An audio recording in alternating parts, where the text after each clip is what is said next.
কেউ যদি কারো মনে অন্যায়ভাবে আঘাত দেয়, নবী বলছেন সে আমার উম্মত নয়।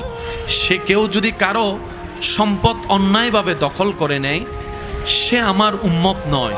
যেখানে আপনি আমি অন্যায়ভাবে সব নিজের করার চেষ্টা করি, ঘুষ খাওয়াই হলো দলিল পাল্টানোর চেষ্টা করি, মানুষকে টাকা খাওয়াই হলো নিজের দল বাড়ি করার চেষ্টা করি, সেই জায়গায় নবী বলছেন আমার নয়। ক্যান ইউ ইমাজিন দ্যাট বিষয়টা? 313 জন মাত্র সাহাবা মুসলমান হয়েছেন, তখনও নবী বলছে এই কাজ যদি করো তুমি আমার নয়। অন্যায়ভাবে কারো উপর জুলুম করলে তুমি আমার নও। তুমি যদি কাউকে মনে অন্যায়ভাবে আঘাত দাও তুমি আমার নয়। সুবহানাল্লাহ। কেউ যদি অন্যায়ভাবে মা বাবার চোখের পানি ফেলে সে আমার নয়, সে আমার নয়। সুবহানাল্লাহ। বলতে বলতে এক পর্যায়ে কি বলছেন জানেন নবী রাহমাতুল্লিল আলামিন? তোমার পাশের ক্ষুধার্ত মানুষকে ক্ষুধার্ত রেখে তুমি যদি পেট